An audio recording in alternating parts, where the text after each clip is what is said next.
Mga K-drama fans saan mang sulok ng mundo, check-in tayo. Comment mo muna kung taga saan ka bago magsimula ang kwento. Hindi ko akalain na ang cute na batang ito ay magiging scammer sa hinaharap. Kahit si Yumi ay anak lang ng may-ari ng tindahan ng mga damit sa probinsya, bata pa lang siya ay natutunan na niya ang mga hilig ng mga mayayamang babae tulad ng pagtugtog ng piano at pag-aaral ng Ingles. Ang dahilan ay noong bata pa siya, nakilala ni Yumi ang mag-asawang sundalong banyaga na dumating upang umorder ng mga damit. Doon nagsimula ang tadhana niya nang makilala niya ang asawa ng opisyal. Nabighani ang babae sa talino ni Yumi, kaya madalas niya itong isinasama sa bahay upang turuan ang mga hilig ng mga tao sa mataas na lipunan. Ang kahanga-hangang pagkikitang iyon ay tila swerte na magbabago sa buhay ni Yumi. Ngunit nakalimutan niyang ang regalo ng tadhana ay kadalasang may kapalit.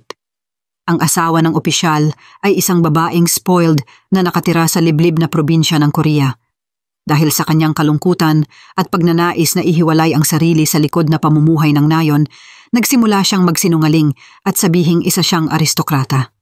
Ipinagyabang pa niyang siya raw ay kapatid sa ama ni Prinsesa Diana upang makuha ang pansin ng iba. Hindi lang iyon. Mandaraya rin niyang itinuro kay Yumi na kailangang manatiling kalmado kapag may trumpo kang hawak. Huwag mong hayaang mabasa ng iba ang iyong puso. Sa ganitong paraan, hindi ka matatalo. Paglaon, umalis na ang opisyal at ang kanyang asawa. Bago sila umalis, pinaalala ng babae kay Yumi na laging panatilihin ang kalmadong mukha. Itinanim ni Yumi ng malalim sa kanyang puso ang mga salitang iyon. Sa susunod na yugto ng kanyang buhay, dahil sa kanyang talino at kakayahang manatiling kalmado, napaniwala ni Yumi ang mga taong nasa paligid niya sa kanyang mga kasinungalingan. Hanggang sa dumating sa kanyang buhay ang pag-ibig noong high school na tuluyang gumulo sa kanyang maayos na pamumuhay. Ilang buwan na lang bago ang entrance exam sa universidad, natuklasan ng paaralan na may relasyon siya sa guro sa musika. Ang pag-ibig sa pagitan ng guro at estudyante ay isang seryosong paglabag sa mga patakaran ng paaralan. Upang iligtas ang kanyang trabaho, ibinintang ng guro kay Yumi ang lahat. Ang lalaking unang lumapit sa kanya ay siya ring nagpasakit sa kanya. Labis na nasaktan si Yumi. Ito ang unang pagkakataong ang isang bihasa sa pagsisinungaling tulad niya ay nasaktan dahil sa kasinungalingan ng iba. Sa huli, pansamantala lamang nasuspinde ang guro sa musika, ngunit si Yumi ay napilitang lumipat ng paaralan. Isang umaga, maaga silang umalis ng kanyang ama papuntang Seoul upang mag-aral. Ayaw sana siyang tanggapin ng bagong paaralan, ngunit dahil sa mataas niyang marka, nilabag nila ang patakaran. May isang kondisyon lang ang guro. Bawal daw siyang makipagkaibigan at dapat puro pag-aaral lang ang atupagin. Nang mahanapan siya ng kanyang ama ng matitirhan, iniwan nito ang perang panggastos at saka umuwi. Malayo sa kanyang kinalakihang bayan, nawalan si Yumi ng dating paraan ng pamumuhay. Wala na siyang pagkakataong makapagtayo ng mga kasinungalingan. Nawalan siya ng papuri at unti-unting binalot ng kawalan ng pag-asa. Ang dating kumpiyansa sa kanyang mga mata ay nawala. Bumagsak ng husto ang kanyang mga marka, kaya hindi siya nakapasok sa kolehiyo. Nang lumabas ang resulta ng entrance exam, labis siyang nalugmok sa pagkabigong iyon. Tumawag ang kanyang ama at sinabing may Alzheimer's disease na ang kanyang ina. Pinayuhan siyang umuwi kapag may oras upang dalawin ang ina. Hindi na nito tinanong pa kung pumasa siya o hindi. Hindi masabi ni Yumi ang totoo na bumagsak siya sa pagsusulit. Matapos magdusa sa konsensya, nilinlang niya ang kanyang ama at sinabing nakapasa siya sa universidad. Matapos makatanggap ng mga regalo at pagbati mula sa mga magulang, nagsimula niyang pagtakpan ang kasinungalingan. Gumastos siya ng malaking halaga upang magmukhang nag-aaral muli. Sa panahong ito, nakitira si Yumi sa isang estudyanteng babae na si Jiwon. Dahil alam ni Jiwon na pareho silang nag-aaral sa iisang universidad, mainit niya itong tinanggap. Nagpalitan sila ng numero at inimbitahan pa ni Jiwon si Yumi na sumali sa editorial board ng school magazine. Ngunit dahil alam ni Yumi na hindi siya totoong estudyante, tumanggi siya. Walang hinala si Jiwon at inakala lang niyang mahiyain si Yumi. Dahil sa inosente at walang muwang na mukha ni Yumi, madali siyang pinagkakatiwalaan ng mga tao. Habang pinagmamasdan niya ang masiglang buhay sa campus, ninais din niyang maging tunay na estudyante. Isang araw, matapos mag-aral para sa retake exam, Inimbitahan siya ni Jiwon sa club ng mga editor upang kumain ng pizza. Sa gitna ng masayang samahan ng mga estudyante, hindi na napigilan ni Yumi ang sarili at nagsimulang magpakawala. Nang tanungin siya kung saan siya galing, aksidente niyang nasabi na tumira siya sa Amerika noong bata pa siya, bagay na kinaiinggitan ng lahat. Sa mga papuri, muling sumaya si Yumi. Walang makakaisip na ang mahiyain at inosenteng batang ito ay isang sinungaling. Natuwa si Jiwon kay Yumi kaya bago umalis ay binigyan pa niya ito ng eksklusibong t-shirt mula sa editorial club. Di nagtagal, natapos ni Yumi ang review course at muling kumuha ng entrance exam. Pagkatapos ng pagsusulit, napayuko siya sa mesa sa kalungkutan, takot na baka hindi pa rin siya makapasok sa universidad. Habang pauwi siya, tumawag si Jiwon at inimbitahan siyang dumalo sa meeting ng editorial club. Sa masiglang pagtitipon na iyon, maraming naakit sa ganda ni Yumi. Pinalibutan siya ng mga lalaking estudyante na tuwang-tuwa sa kanya. Doon nakilala ni Yumi si Jiho at unti-unti siyang nahulog sa kanya. Makalipas ang ilang araw, tinawagan si Yumi ng kanyang review teacher at pinayuhang huwag pumili ng kursong mahirap pasukan gaya ng medisina dahil siguradong babagsak siyang muli. Ngunit mas pinili ni Yumi na mag-review ulit kaysa pumasok sa mababang universidad. Pagkaraan ng ilang panahon ng kanilang relasyon ni Jiho, sinabi ng binata na may pagkakataon siyang maging exchange student sa New York. Hindi raw niya kayang iwan si Yumi kaya inimbitahan niya itong sumama. Pagkatapos nilang magtapos, magpapakasal daw sila. Binanggit ni Jiho si Yumi sa kanyang ina at gusto raw siyang makilala ng pamilya nito. Dahil sa wakas ay makakapunta na siya sa bansang pinapangarap niya, sa Amerika, labis ang kasiyahan ni Yumi. Ngunit ang pag-aaral sa ibang bansa ay nangangailangan ng malaking halaga, kaya umuwi siya upang humingi ng tulong sa kanyang ama. Pinilit ng ama ni Yumi na makalikom ng pera para sa kanya. Ngunit bago pa makasakay ng eroplano, tila pinagtitripan siya ng tadhana. Nakakuha ng tawag si Jiho mula sa kanyang ina na nagsabing peke ang lahat ng nalaman niya tungkol kay Yumi. Wala raw sa talaan ng universidad ang pangalang iyon. Hinimok ng ina ang anak na layuan ang babaeng manloloko. Pag-alis ng eroplano, mag-isa si Yumi na bumalik sa kanyang marupok na inuupahang bahay. Isang umaga, nakatanggap siya ng tawag mula sa kapitbahay nila sa probinsya. Pumanaw na ang kanyang ama dahil sa cancer. Naisa na nitong ipaalam iyon bago pa siya umalis patungong Amerika, ngunit itinago niya ito upang hindi maapektuhan ang kinabukasan ng anak. Bumalik si Yumi sa kanilang bayan na may dalang malalaking bagahe. Tumayo siya sa harap ng kabaong ng kanyang ama, humahagulgol sa labis na pagsisisi. Pinagsisihan niyang ang kasinungalingan niya ang naging dahilan kung bakit hindi niya ito nasilayan sa huling sandali. Matapos mamatay ang kanyang ama, ibinenta ni Yumi ang kanilang tindahan ng mga damit. Habang binabasa niya ang notebook ng kanyang ama, natuklasan niyang napakamatipid ng mga magulang niya at lahat ng malalaking gastos ay para sa kanya. Lalong lumalim ang kanyang kalungkutan. Pagbalik niya sa Seoul, dahil wala siyang natapos na edukasyon, napilitan siyang mabuhay sa pamamagitan ng iba't ibang trabaho. Lumipas ang ilang taon, nakita niya ang isang anunsyo ng trabaho na hindi nangangailangan ng diploma, kaya agad siyang nag-apply. Ito ay isang art gallery na pagmamay-ari ng isang pamilya. Ang presidente ay si Chairman Lee. Ang trabaho ni Yumi ay buong pusong paglingkuran ang anak nitong si Lady Hyunju. Wala nang ibang hinihingi si Chairman Lee kay Yumi. Gusto lang niya na tuparin nito ang pangako at magtrabaho ng maayos. Ang ina ni Hyunju ay isang debotong mananampalataya. Madalas siyang magtipon kasama ang mga kaibigan sa bahay upang manalangin. Kakauwi lang ni Hyunju mula sa Amerika. Siya ay may masiglang personalidad at matatag na kalooban, bagay na malayo sa konserbatibong kapaligiran ng kanilang pamilya. Isang araw, si Hyunju at ang kanyang ina ay aalis upang salubungin ang mga bisita. Sa tingin ng ina niya ay masyadong lantad ang suot ni Hyunju kaya inutusan niya si Yumi na kumuha ng mas formal na damit para sa kanya. Iyon ang unang pagkakataon na nakapasok si Yumi sa silid ni Hyunju. Nabigla siya sa napakalaking bintanang abot sa higat kisame at lalong nahilo nang makita ang nakakasilaw na walk-in closet. Hindi pa naranasan ni Yumi ang ganitong uri ng buhay. Sa sandaling iyon, napansin niya ang isang pares ng magagandang high heels sa sahig. Sinubukan niyang isuot ito at napagtanto niyang sakto ang sukat sa kanya. Ang kanyang mahahabang binti ay bumagay sa maringal na sapatos. Lahat ay tila perpekto, ngunit hindi iyon kanya. Ang buhay ni Hyunjo ang tunay na bersyon ng mga kasinungalingan ni Yumi. Bagaman madalas silang magkasama, nanatiling tagamasid lamang si Yumi sa ilalim ng kinang ng mga pangarap ni Hyunjo. Minsan ay nagbibigay si Hyunjo ng mga bagay kay Yumi, gaya ng relo na ayaw na niya, ngunit hindi ito tanda ng pagkakaibigan o malasakit, kundi isang uri ng kawanggawa mula sa mayaman para sa mahirap. Hindi lamang si Hyunjo, kundi pati si Chairman Lee ay labis na mapangmata sa mga tauhan niya. Minsan, nang humingi si Yumi ng pahinga, pakiramdam niya ay nakaharap siya sa baril. Galit na galit si Chairman Lee sa mga empleyadong humihingi ng bakasyon.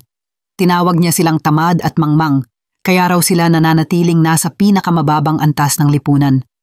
Ang mga salitang iyon ay labis na tumimo sa puso ni Yumi, ngunit kinailangan pa rin niyang ngumiti at masayang pagsilbihan si Hyunjo. Nalulungkot si Hyunjo dahil sa nalalapit niyang kasal, kaya nagpasya siyang magbakasyon sa ibang bansa. Sinabi rin niya kay Yumi na hindi siya masaya. Naramdaman ni Yumi ang hapdi. Kung ang isang taong kasing yaman ni Hyunjo ay nalulungkot, ano pa kaya ang kanya? Kinuha ni Yumi ang pasaporte ni Hyunjo at napansin na ang English name nito ay Ana. Nang makita niyang isang buwan na lang at mag-e-expire ang visa, binanggit niya ito kay Hyunjo. Ngunit ibinagsak lamang ni Hyunjo ang pasaporte sa sahig at sinabi kay Yumi na siya na ang bahalang magpa-renew. Dagdag pa nito, huwag na raw siyang istorbohin sa mga maliliit na bagay na nakakadagdag ng sakit ng ulo. Pinulot ni Yumi ang pasaporte ng walang ekspresyon. Ngunit sa kanyang puso, nag-aalab na ang galit na matagal nang pinipigil. Ang mga dating magagandang pangarap ay natabunan na ng alikabok ng realidad. Binago na ng mga tao ng paghihirap ang kanyang pagkatao. Matagal na niyang hinahangad ang marangyang buhay. Gabing iyon, ninakaw ni Yumi ang pera mula sa gallery at ang pasaporte ni Hyunjo. Umalis siya sa art museum habang bumabagsak ang niebe. Nagpasya siyang habulin ang kanyang gusto, anuman ang kapalit, ayon sa paniniwala niyang dala mula pagkabata. Basta't gusto kong gawin, magagawa ko. Pagkatapos tumakas mula sa gallery, umuwi si Yumi sa kanilang bayan upang dalawin ang ina. Kinabukasan, pagkagising niya, binuksan niya ang kanyang telepono at hindi pinansin ang sunod-sunod na tawag at mensahe ng mga naghahanap sa kanya. Nang makita niya ang pangalan ni Jiwon, sandali siyang nag-isip at sa kanya ito tinawagan. Sa paningin ni Jiwon, hindi pa nagigiba ang imahe ni Yumi. Plano ni Yumi na gamitin si Jiwon na isang mamamahayag at may malawak na koneksyon upang tulungan siyang makahanap ng trabaho. Tulad ng inaasahan, ipinakilala siya ni Jiwon sa isang magandang oportunidad, pagtuturo sa isang art cram school. Habang pinupunan niya ang kanyang resume, binuksan ni Yumi ang pasaporte ni Hyunjo at ginamit ang lahat ng impormasyon doon. Kinuha rin niya ang English name, Ana. Bago ang interview, inayos niya ang kanyang buhok na parang sa mga mayayamang babae. Nagrenta siya ng mamahaling damit upang magmukhang kagalang-galang. Dahil sa rekomendasyon ni Jiwon at sa bilis ng isip ni Yumi, agad siyang pinagkatiwalaan ng pinuno ng paaralan at pinayagang magsimula kaagad. Pagkatapos, nang isoli niya ang damit na nirentahan, ginamit niya ang relo na ibinigay sa kanya ni Hyunjo bilang bayad. Ngunit sinabi ng staff na nasangkot ang tatak ng relo sa iskandalo ng mga pekeng produkto kaya't itinuturing na itong walang halaga. Doon lamang napagtanto ni Yumi kung bakit ibinigay ni Hyunjo ang relo dahil basura na ito para sa kanya. Ang kahihiyan na iyon ay hindi niya kailanman malilimutan. Nangako siya sa sarili na hindi na siya muling magiging taong tinatapakan. Upang makapanatili sa bagong trabaho, formal niyang pinaayos ang kanyang pangalan mula Yumi tungo sa Ana. Dumalo rin siya sa iba't ibang institusyong pang-abroad bilang consultant upang matutunan ang galaw ng industriya. Ipinaalam niya ito sa kanyang mga estudyante, kaya mukha siyang eksperto. Sa talino at likas na husay sa pag-arte ni Yumi, nalinlang niya ang lahat ng nakakasalamuha niya. Isang gabi, tumawag ang isang kapitbahay upang ipaalam na dahil sa proyekto ng kalsada, makukumpiska ang lumang tindahan ng kanyang ama. Dahil dito, nakatanggap si Yumi ng halagang kabayaran. Ginamit niya ang bahagi ng pera upang ipadala ang ina sa isang nursing home. At ang natira ay para umupa ng mas magandang apartment sa Seoul. Pagkatapos noon, bumili siya ng ilang peking designer clothes upang ipagpatuloy ang pamumuhay bilang si Ana. Habang nagtuturo sa cram school, nakilala niya ang isang guro na dating kaklase ni Hyunjo sa ibang bansa. Bagaman narinig na nito ang pangalan ni Hyunju, hindi pa sila kailanman nagkita, kaya walang pagdududa sa pagkakakilanlan ni Yumi. Kahit walang tunay na diploma, mahusay na guro si Yumi. Ang estudyanteng tinuruan niya ay nakapasa sa kolehiyo. Dahil dito, lalo pang kumunti ang mga nagdududa sa kanya. At sa ganoong paraan, lumipas ang 2 taon. Sa tulong ng kanyang kasinungalingan at galing sa pag-arte, unti-unting napuno ni Yumi ang ilusyon ng kanyang bagong buhay. Hanggang isang araw, nilapitan siya ni Teacher Jun. Inimbitahan siyang magturo ng liberal arts sa isang prestihiyosong paaralan. Ang posisyong iyon ay magdadagdag ng karangalan sa kanyang resume. Ngunit malinaw ang sinabi ni Miss Jun, hindi ito libreng oportunidad. Kailangang magbayad si Yumi upang makuha ang pwesto. Kaya kinailangan niyang lumipat mula sa inuupahang apartment patungo sa mas maliit na kwarto upang makatipid. Dinala siya ni Miss Jun sa board of directors ng kilalang universidad. Sa kanyang disente at matalinong pagsagot, matagumpay niyang napasa ang interview. Paglaon, naging propesor siya na iginagalang ng lahat. Mas lalo pang nagsikap si Yumi. Kabisa niya ang mga klasikong akdang pampanitikan na tinalakay sa klase. Ang kanyang ganda at magiliw na estilo ng pagtuturo ay lalong nagpasikat kay Professor Yumi. Dumami ang mga estudyanteng dumadalo sa kanyang lecture. Dahil sa kanyang talento at pagiging single, nagpa siya ang ibang propesor na maging tulay upang mahanapan siya ng mapapangasawa. Isa sa kanila ang nagpakilala kay Yumi sa isang kinatawan ng kumpanyang bagong nailista sa stock market. Sa unang pagkikita nila ni Ji-hoon, ipinagyabang nito ang kanyang kayamanan at sining na panlasa. Ngunit para kay Yumi, hindi siya nasiyahan. Tinuligsa niya ito sa pamamagitan ng talinghaga tungkol sa isang sofa at ginamit ang dahilan na ayaw pa niyang magpakasal. Ngunit hindi sumuko si Ji-hoon. Hiniling niya kay Yumi na magtagpo pa sila ng 3 beses. Kapag wala pa ring progreso, rerespetuhin daw niya ang desisyon nito. Pumayag si Yumi, ngunit sa isip niya, kulang si Ji-hoon sa disiplina at karunungan ng isang tunay na mayaman. Isa lamang siyang bagong yaman na puro pagyayabang at tama nga siya. Ibinunyag ni Ji-won na nagsimula si Ji-hoon mula sa wala. Yumaman siya sa pamamagitan ng stock trading. Kahit nagtatrabaho siya sa information technology, wala siyang matibay na edukasyonal na background. Nang yumaman, saka pa lang siya nag-aral sa isang kilalang kolehiyo. Pagkatapos marinig ito, nakaramdam ng simpatya si Yumi. Naisip niyang pareho sila. Parehong walang sapat na pinag-aralan ngunit piniling bumangon mula sa wala. Dahil dito, unti-unti niyang nakita si Ji-hoon sa ibang pananaw.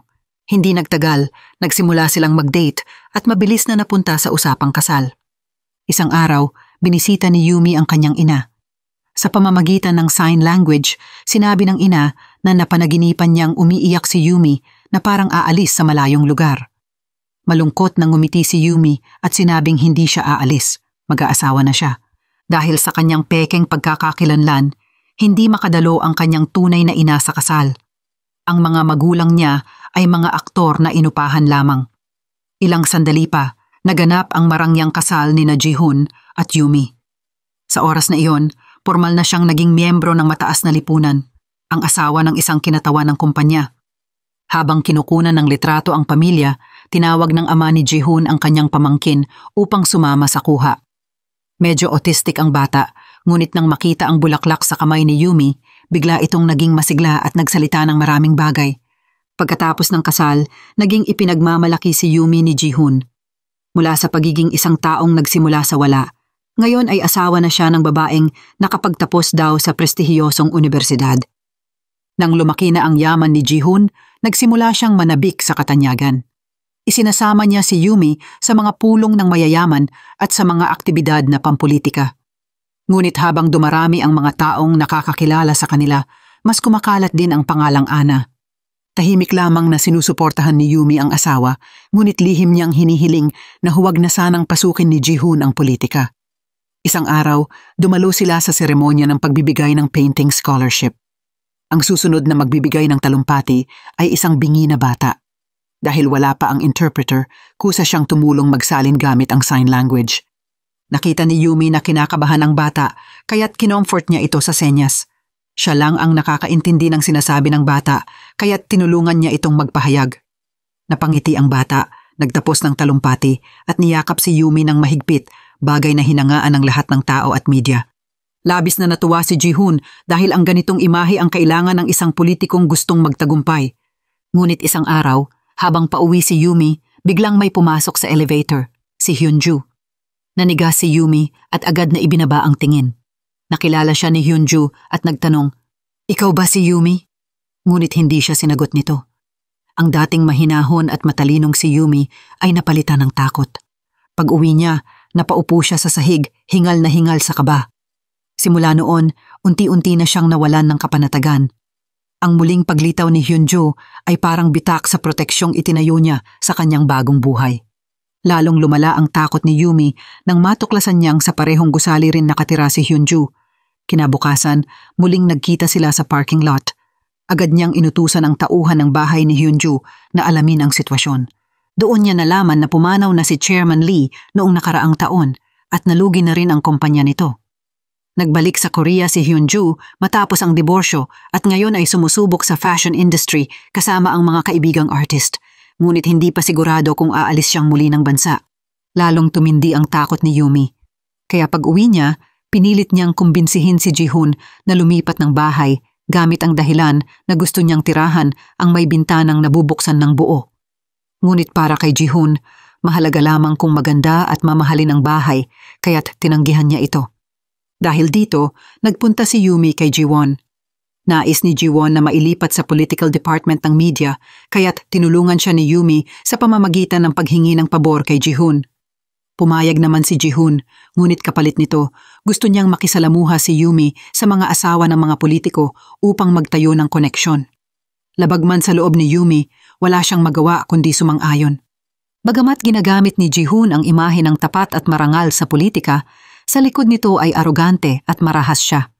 Wala siyang pakialam sa reklamo ng mga kapitbahay at minsan ay sinaktan pa ang driver dahil sa ilang segundong pagkaantala. Ang paraan ng kanyang pag-aalipusta sa mga tauhan ay kagaya ng kay Chairman Lee noon. Para kay Yumi, para siyang tumitingin sa refleksyon ng nakaraan at siya mismo ang dating iyon. Isang araw, bumisita ang estudyanteng dating tinuruan ni Yumi, may dalang mga pagkaing Amerikano na paborito niya noon. Ngumiti si Yumi at nagpasalamat, ngunit ramdam niya ang halo-halong emosyon sa kanyang puso. Dahil tumanggi si Ji-hoon na lumipat ng bahay, napilitan si Yumi na gamitin ang hagdan araw-araw upang hindi magtagpo si Hyunju. Ngunit minsan, paglabas niya, naabutan niyang hawak ni Hyunju ang isang liham mula sa universidad at nakasulat doon ang pangalan niyang Ana. Sa ilalim ng matalim na tanong ni Hyunju, wala nang nagawa si Yumi kundi aminin ang lahat. Lumuhod siya sa harap ni Hyunju at nakiusap, "Hihinto na ako, bigyan mo lang ako ng kaunting oras." Ngunit walang balak si Hyunju na magpatawad. Sinabi niyang ninakaw ni Yumi ang kanyang buhay at nabubuhay pa ngayon ng mas maginhawa kaysa sa kanya. Iyon daw ang presyo ng panlilinlang. Hiningi ni Hyunju kay Yumi na maghanda ng 3 bilyong won bago matapos ang buwan. Ngunit ang kondisyong iyon ay parang ipinapahinga siya sa lungga ng tigre. Dahil kahit asawa siya ng negosyante, wala siyang kapangyarihan o sariling pera. Isa lamang siyang palamuti sa buhay ni Ji-hoon. Walang pakialam si Hyunju. Ang mahalaga sa kanya ay ang resulta. Bago umalis, tinagubilinan niyang huwag nang magpakita si Yumi sa kanya. At kung kailangan niyang bumaba, gamitin na lamang niya ang hagdan. Isang gabi, uminom si Ji-hoon kasama ang ilang politiko. Pagdating nila sa parking lot, nahiga siyang lasing sa loob ng kotse. Tinawag ng security ng gusali si Yumi para kunin si Ji-hoon at dalhin pa uwi. Ngunit nakita ni Yumi ang isa pang babae na nakaupo sa passenger seat. Agad niyang sinara ang pinto ng kotse, umikot at tumawag ng pulis upang i-report ang isang nagmamaneho habang lasing. Kasabay noon, si Ji-won, nakakaangkat lang sa political at media department, ay umiinom din kasama ang kanyang mga kasamahan. Dahil nakuha niya ang trabaho dahil sa koneksyon at siya lang ang babae sa grupo, naging paksa siya ng usapan ng mga lalaking kasama. Ngunit hindi ipinakita ni Ji-won ang galit. Pagkatapos ng pagtitipon, tiningnan niya ang mga lasing na kasamahan at sinabi na malapit na siyang makamit ang isang bagay na ikagugulat nila. Kinabukasan ng maaga, sinadyang tinanong ni Yumi sa hapagkainan kung bakit hinahanap ng pulis si Ji-hoon. Iniiwas si Ji-hoon sa usapan at imbes ay pinag-usapan ang pagtatayo ng scholarship fund na si Yumi ang magiging presidente. Ibig sabihin, madalas na siyang lalabas sa media mula noon. Tumutol siya ng agad-agad, ngunit sinabi ni Ji-hoon na kailangang makita ng iba ang pera at kapangyarihan para magkaroon ito ng kahulugan, lalo na sa eleksyon. Nang marinig iyon, hindi na muling nagsalita si Yumi. Sa sandaling iyon, binuksan ng babaeng kasama ni Ji-hoon kagabi ang pinto ng bahay.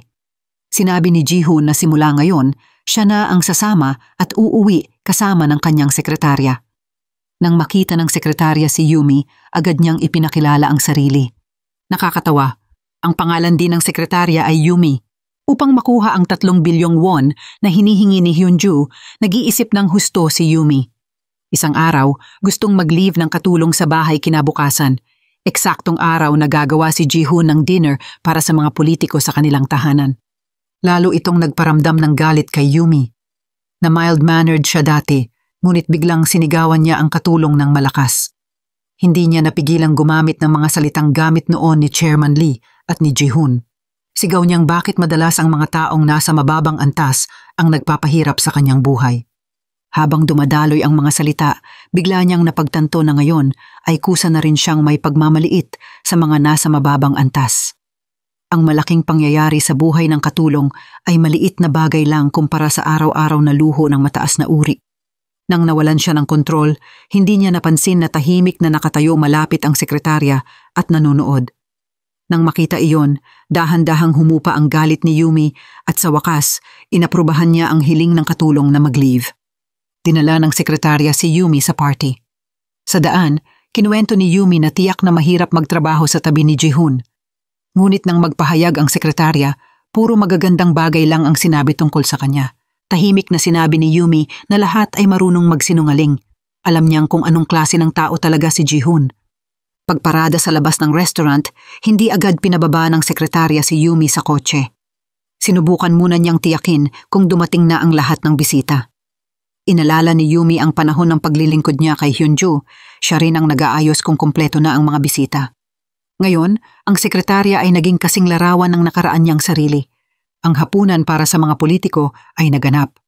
Mapangahas na nagsalita si Ji-hoon sa mesa, ngunit sandali lamang ay tumanggap ng tawag ang sekretarya at mahinang nagbulong sa kanya.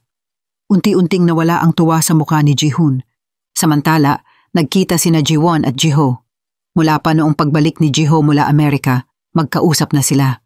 Ngunit noong araw na iyon, si Ji-ho ang nag-ayos ng pagkikita dahil may sasabihin siyang mahalaga. Pag-upo pa lang, agad binuka ni Ji-ho ang telepono at ipinakita ang isang news article tungkol kina Ji-hoon at Yumi. Tinanong niya kung ang Ana ba ay ang ex-girlfriend niya. Tumango si Ji-won. Akala niya naaalala pa ni Ji-ho ang kanilang nakaraan, ngunit hindi inasahan ni Ji-won ang ikinuwento ni Ji-ho. Sinabi ni Ji-ho na hindi tunay na estudyante si Yumi. 3 beses raw siyang bumagsak sa college entrance exam. Habang sila ay magkasintahan, nadiskubre niya na sinungaling si Yumi.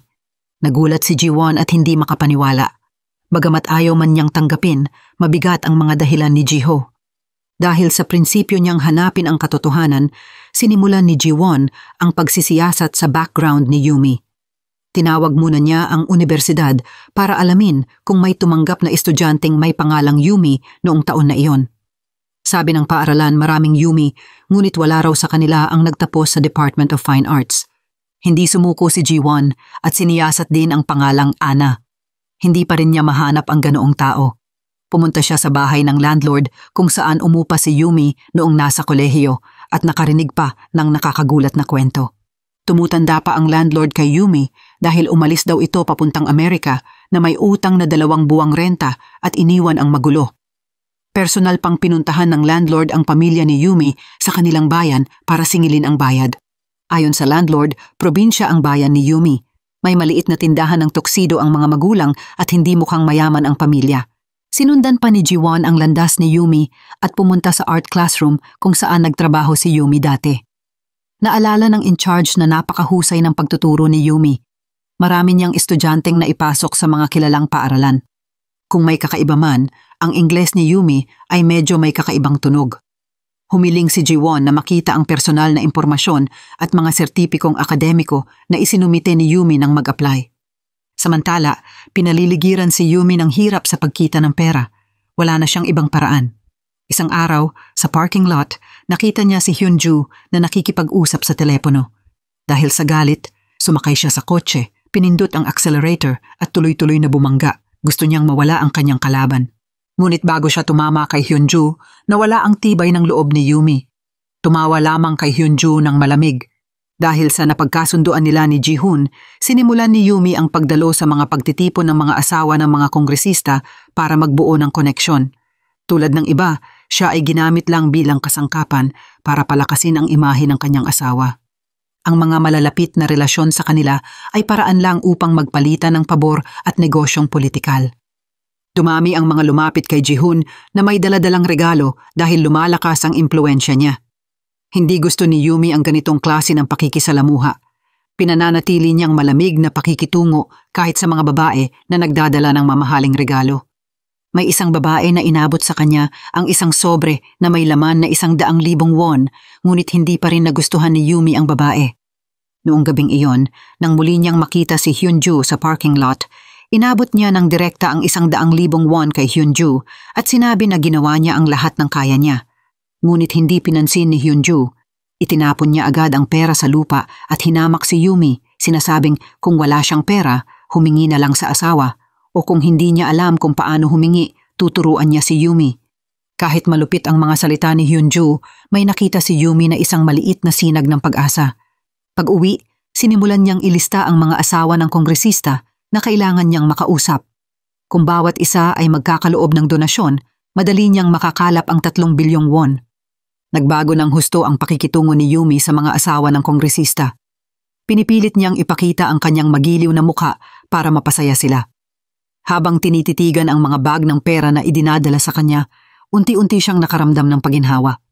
Samantala, umabot na sa high school days ni Yumi ang investigasyon ni Ji-won. Pumunta siya sa bayan ni Yumi at agad pumasok sa tindahan ng merienda ng isang kapitbahay. Ang kapitbahay, na nag-alaga sa ina ni Yumi ng maraming taon, ay may pagmamataas ng marinig ang pangalan ni Yumi. Akala ng kapitbahay at ng ina ni Yumi na nasa Amerika pa si Yumi. Sumunod sa mga bakas, pumunta si Ji-won sa high school ni Yumi at nalaman ang kanyang nakaraan. Maganda ang itsura at grado ni Yumi noon, ngunit sobra ang paghahangad niya ng atensyon. Sa huling taon niya sa high school, nahulog siya sa isang batang guro at naranasan ang matinding sakit, dahilan upang lumipat siya sa Seoul. Naalala ng guro kung paano lagi umuuwi si Yumi mula Seoul na umiiyak buong gabi at saka sumasakay ng unang bus pabalik kinabukasan. Ang mga taong lumaki sa papuri ay nagiging napakahina kapag napagtanto nilang wala pala silang halaga. Aamin ng guro na interesado siyang malaman kung anong klaseng tao na si Yumi ngayon.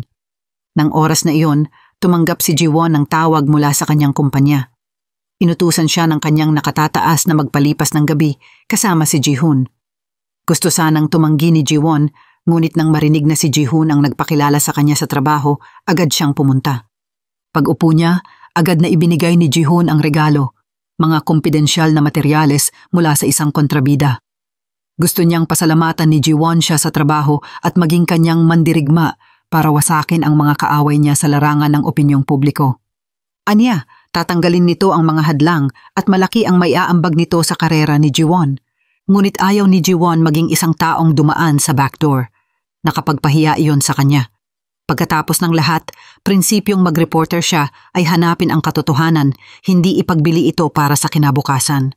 Agad inilapag ni Ji-won ang mga dokumento, malinaw na tumatanggi siya kay Ji-hoon. Hindi naman nagalit si Ji-hoon nang makita iyon. Sinabi lamang niya na hindi pa naranasan ni Ji-won ang sakit ng pag-oppress at huwag gawing mahirap ang pag-usad dahil lamang sa murang pagmamalaki.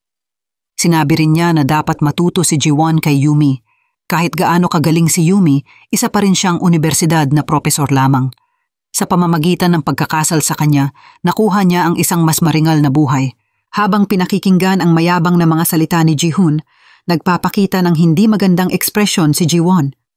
Pag-alis ni Ji-hoon, natanggap ni Ji-won ang resume ni Yumi kasama ang isang email mula sa isang banyagang unibersidad na nagkukumpirma na talagang may tao na nagngangalang Ana na nagtapos mula sa paaralan.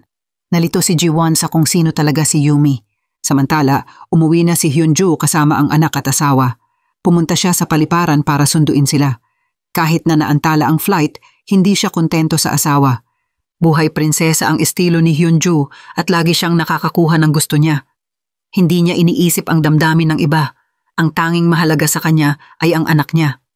Nasa proseso ng diborsyo sina Hyunjo at ang asawa. Nang makita ang anak, niyakap niya ng masaya ang maliit at umalis, iniwan ang asawa at ina na nagpapasan ng bagahe. Hindi na makahintay ang asawa na matapos ang diborsyo para hindi na makita pa si Hyunjo. Pagbalik nila sa Seoul kasama ang anak, bumili agad si Hyunjo ng maraming laruan at damit para sa bata. Masayang dinala niya ito sa bahay para maglaro. Ngunit sa totoo, hindi maganda ang kalagayan ng buhay ni Hyunjo pagbalik. Marami lamang siyang nalulong sa paggastos at hindi sa pagnenegosyo. Pagkamatay ni Chairman Lee, nawala ang halos lahat ng ari-arian ng pamilya. Nagkautang pa siya ng 3 bilyong won na ginawang collateral ang real estate nang hindi sinasabi sa ina. Yun ang totoong dahilan kung bakit pinilit niyang hilingin ang 3 bilyong won kay Yumi. Di nagtagal, hinirang si Ji-hoon bilang kandidato para mayor ng Seoul. Umakyat si Yumi sa entablado upang iaabot ang mga bulaklak sa asawa. Nagpapakuha ng mga larawan ang lahat ng magkasintahan sa harap ng kamera. Awit ng kampanya ang pangalan ni Ana, ngunit tahimik lamang siyang umupo sa tabi ni Ji-hoon. Sa loob-loob niya, hindi siya masaya. Nagpuyat ang buong kampanya ni Ji-hoon at ng kanyang team para magdiwang, ngunit hindi na kinaya ni Yumi at umuwi na siya ng maaga. Pagkatapos dinala ng sekretarya si Yumi pauwi, bumalik siya agad sa party. Kailangan siyang naka-on para tawagin, halos tulad ng isang katulong. Pumasok siya sa elevator at pagod na umupo ang sekretarya sa sahig. Samantala, pag-uwi ni Yumi, wala na siyang lakas para maligo. Humiga siya sa sahig at nakatulog. Sa mataas man o mababang lipunan, ang pangalang Yumi ay simbolo lang ng pagpapakita. Sa likod ng ningning ay laging isang dukhang kaluluwa na tinatapakan ng pera at kapangyarihan. Kinabukasan, nagpatuloy si Yumi sa pakikipagkita sa iba pang mga babae. Dumarami ang dumadating na may dalang regalo.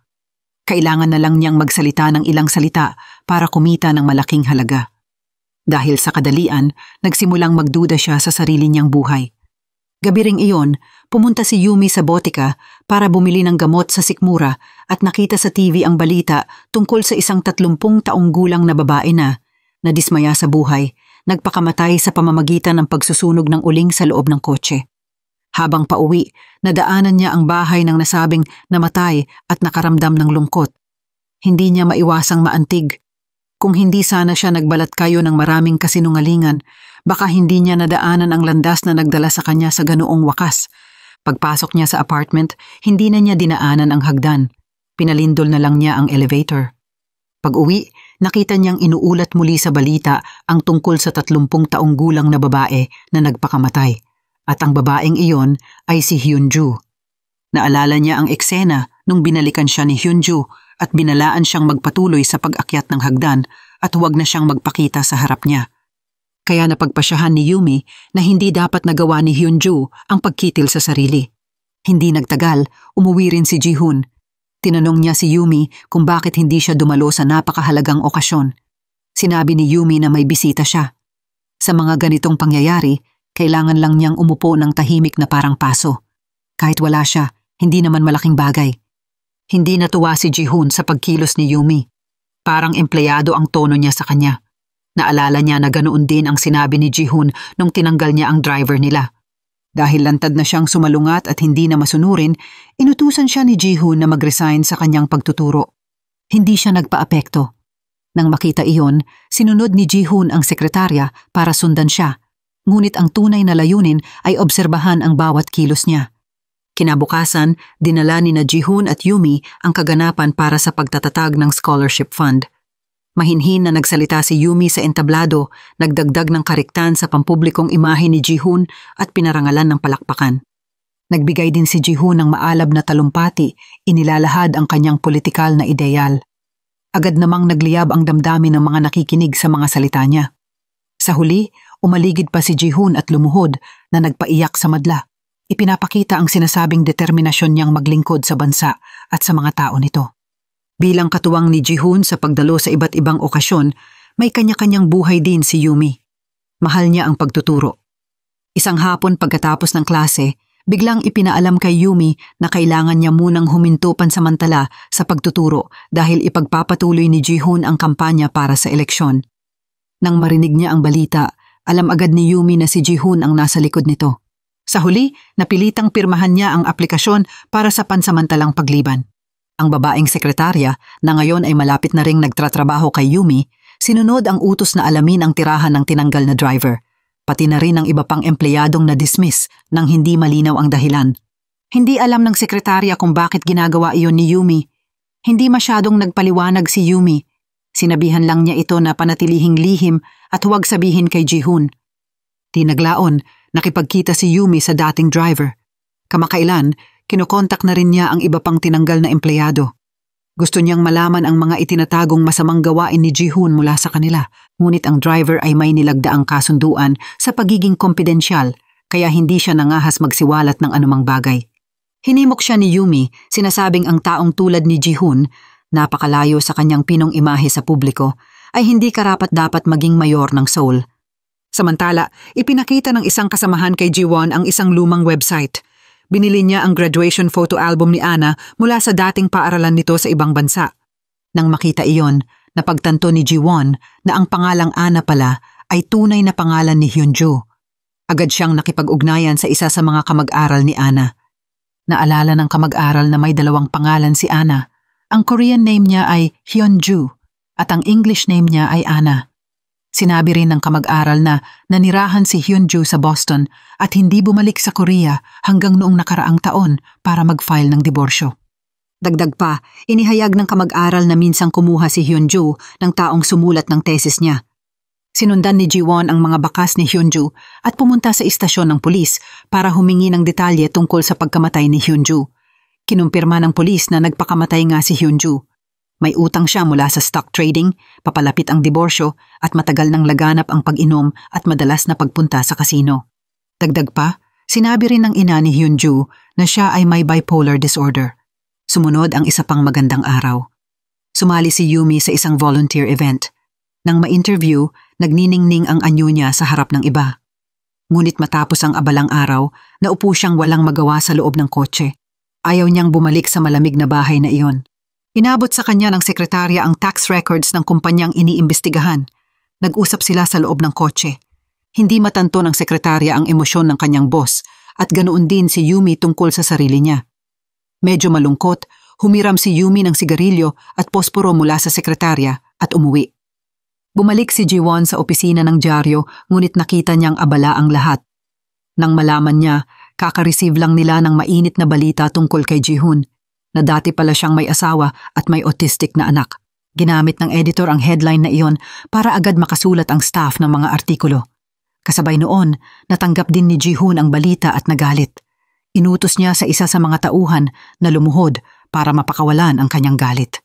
Pagkatapos ng revelasyon na iyon, maaaring natapos na ang kanyang politikal na karera. Habang inuusig niya ang kanyang mga empleyado, tumunog ang telepono. Lumabas pa ang isa pang negatibong balita, tungkol kay Yumi. Iniuulat na peke ang thesis ni Yumi na lalong nagpahirap sa sitwasyon. Agad tumawag si Ji-hoon kay Yumi. Sinabi niyang may nagsasabing isinulat ng iba ang kanyang essay, ngunit papayag ang taong iyon sa isang panayam at sasabihin na siya at si Ana ay research partners, hindi na siya ang sumulat ng papel. Para sa kaligtasan, sinabihan ni Ji-hoon si Yumi na huwag muna lumabas sa media. Kailangang mag-ingat siya sa mga sasabihin at gagawin at hintayin ang paglipas ng bagyo. Mula sa tono niya, naunawaan ni Yumi na alam na ni Ji-hoon ang tunay niyang pagkakakilanlan. Hindi na nito itinago at sinabi pa niyang matapang na kinasuhan ni Hyunjo si Yumi nang direktang makipag-ugnayan sa kanya. Pagkatapos niyang sabihin iyon, ngumiti si Ji-hoon ng may kasamaan. Nabigla si Yumi nang malaman kung sino talaga ang tao sa kanyang tabi. Pinahiwatigan siya ni Ji-hoon na manahimik at iniutos sa bodyguard na isakay siya pauwi. Pagdating nila sa parking lot, ayaw nang umakyat ni Yumi sa bahay. Bigla niyang narinig ang boses ni Hyunju at lumapit siya. Ikinuwento ni Hyunju ang pinagmulan ng pangalang Ana. Lumalabas na noong bata pa siya, tinawag at pinuri siya ng lahat bilang Princess Ana. Ngunit kalaunan, nalaman ni Hyunju na ang totoong Princess Ana ay namatay at may iba pa na nagpanggap na siya. Mula noon, itinigil niyang gamitin ang pangalang Ana. Naramdaman ni Yumi ang dalamhati. Napagtanto niyang ang pagkakakilanlang ninakaw niya ay peke rin pala. Pinuna ni Hyunjo si Yumi Sinasabing siya ang nagdulot ng kanyang kamatayan at kailangang mabuhay si Yumi sa impyerno dahil doon. Pagkatapos sabihin iyon, lumisan si Hyunjo. Mula nang mangyari ang insidente kay Hyunjo, nagsimulang gumuho ang relasyon ni Yumi at Jihoon. Lalong lumayo ang loob nila at lalong sumama ang pagkasuklam ni Yumi sa kanyang asawa. Sa loob ng bahay, itinambad nila ang kanilang mga maskara. Binanggit ni Yumi ang dating asawa at anak ni Jihoon. Nilait siya ni Jihoon, sinasabing anak lang siya ng may-ari ng tindahan ng mga damit. Nang mabanggit ulit si Hyunjo, sinabi ni Jihoon na tinanggal niya ang lahat ng hadlang ni Yumi at dapat daw siyang magpasalamat. Hindi pumayag si Yumi sa ugali niya. Nagalit si Jihoon at hinawakan siya sa leeg. Halos mamatay siya sa pagkakahigpit pero binitiwan siya nito. Humuni si Jihoon sa tenga niya na hindi rin niya nais na mamatay ang babaeng iyon. Pero lumabis na ang mga pangyayari at kasama na ngayon si Yumi sa krimen. Kahit lumabas ang iskandalo ni Jihoon, tumaas pa ang kanyang approval rating. Iniulat ng malalaking news sites ang issue at lumabas sa publiko ang imahe ni Yumi. Nang ma-interview si Yumi, ginamit niya muli ang kanyang galing sa pag-arte. Tinawag niyang wala lamang ang mga haka-haka tungkol sa kanyang thesis at sinabi niyang ayaw niyang gawing tampulan ng publiko ang sakit ng anak ni Jihoon. Samantala, iniulat ng mga tauhan ni Jihoon na umabot sa 3 bilyong won ang kabuuang pera na natanggap ni Yumi mula sa iba't ibang tao. Nang marinig ito, agad tumawag si Jihoon sa isang mental hospital, sinasabing may problemang psikolohikal si Yumi. Plano niyang ipadala ito doon pagkatapos ng eleksyon, ngunit may sariling plano si Yumi. Nakatagpo siya ng lihim kay Jiwon. Inamin ni Jiwon na alam na nito na ginamit ni Yumi ang pagkakakilanlan ng iba. Ipinaliwanag ni Yumi na napakahirap ng buhay niya kaya labis ang selos niya kay Hyunjo at dahil sa selos na iyon napunta siya sa landas ng panlilinlang. Ipinasa niya kay Jiwon ang isang USB na naglalaman ng ebidensya. Nandoon ang patunay na ginamit niya ang pagkakakilanlan ni Hyunjo, katibayan na ang pagkamatay ni Hyunjo ay pagpatay at na ang dating misis ni Jihoon ay hindi rin namatay ng aksidente. Nasa USB din ang impormasyon tungkol sa manipulasyon ng stock ni Jihoon, paglustay at tax evasion. Pati na rin ang patunay na ang una nang naging trending na balita tungkol sa ghost-written thesis ay pinalusot ni Jihoon. Sa kasamaang palad, nagawang supresahin ni Jihoon ang kwento. Napilitan si Yumi na siya na lang ang magbunyag ng lahat. Pagkatapos noon, dinalaw ni Yumi ang kanyang ina sa nursing home. Dahil sa Alzheimer's disease, hindi na siya nakikilala ng kanyang ina. Naniniwala pa rin ang ina na nasa Amerika ang anak at pinayuhan si Yumi na sumulat ng liham para sa kanyang anak sa ibang bansa. Dahil sa malalim na kalungkutan, umalis si Yumi sa nursing home. Habang papauwi, hiniling niya sa sekretarya na kung may mangyari man sa kanya, sana aalagaan nito ang kanyang ina. Malapit na ang pag-anunsyo ng resulta ng eleksyon. Tumawag mula sa nursing home, hinahanap siya ng kanyang ina. Bumagsak ang mood ni Yumi. Sa mismong sandaling iyon, inanunsyo sa balita na nanalo si Jihoon bilang mayor ng Seoul. Nagdiwang ang lahat pero tahimik na umupo si Yumi, malungkot, salungat sa masayang karamihan. Pagkatapos ng matagumpay na eleksyon, sinabi ni Jihoon na aalis agad sila papuntang Amerika para kunin ang kanyang anak. Matapos matanggap ang babalang mensahe mula kay Yumi, kumontak si Jiwon sa piskalya. Kakatapos lang ni Jihoon sa kanyang victory speech at aalis papuntang paliparan nang humarang si Yumi sa kanya, sinasabing malubha ang kalagayan ng kanyang ina sa nursing home at gusto muna niyang pumunta roon. Biro ni Jihoon na nakakatuwa dahil ang ina niya ay nasa Amerika naman. Napangitim ang mukha ni Yumi.